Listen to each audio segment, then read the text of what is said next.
Sir, ask ko lang po, ano po ang basis ng hardship allowance?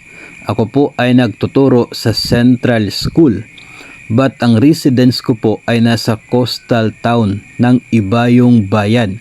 Pero po, for my 20 years in service, hindi man lang ako nakatanggap nito. Samantalang yung mga teacher na assigned dito sa school kung saan ako nakatira ay nakakatanggap ng hardship allowance.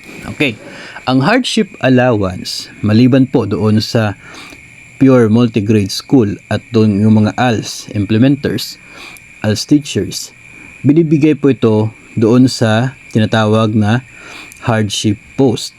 So, ibig sabihin, yung post mo, yung station mo, yung school kung saan ka nagtuturo, yung official station mo na school, dapat qualified siya for the hardship post na hardship allowance guidelines. Ngayon, mayroon yung hardship index. Okay? Kung pasok doon sa scoring ng requirement sa hardship index, then mayroong hardship allowance ang mga teachers ng school na yon.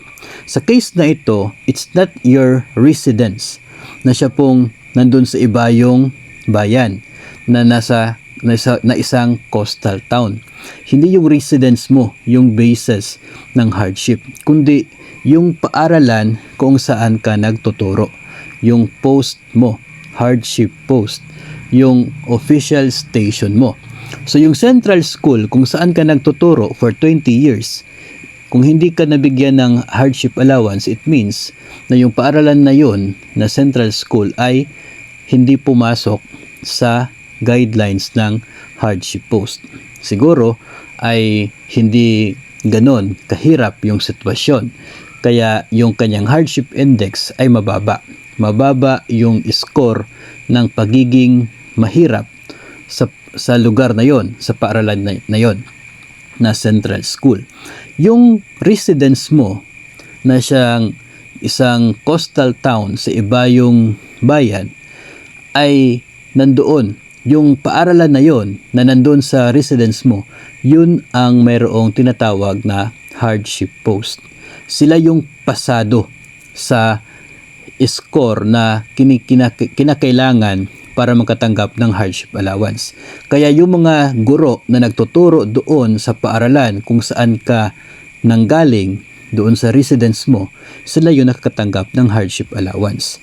Sila man ay mga kapitbahay mo doon, o kaya sila man ay galing sa ibang bayan na maganda yung sitwasyon, pero dahil yung kanilang tinuturuan na paaralan, yung kanilang official station ay pasado sa hardship index na requirement, kaya sila nakakatanggap ng hardship allowance due to hardship post. So again, it's not your residence, it's your station, no? Yun po yung basihan. Yung station mo ang siyang magbibigay sa iyo ng hardship allowance at hindi yung residence kung saan ka nakatira, no? So sana po ay nabigyan natin ng linaw ito pong isyong ito na pinaabot po ng ating sender na sa 20 years ay hindi po nakatanggap ng hardship allowance sa kanyang pagtuturo sa Central School kahit siya ay galing sa isang bayan na kung saan ang mga guro doon ay nakakatanggap naman ng hardship allowance. So ito po siguro kung may chance pwede po kayong magpa-transfer doon sa inyo pong residence, no? Kung baka may bakante pa po doon na guro, pwede po kayo magpa-transfer doon.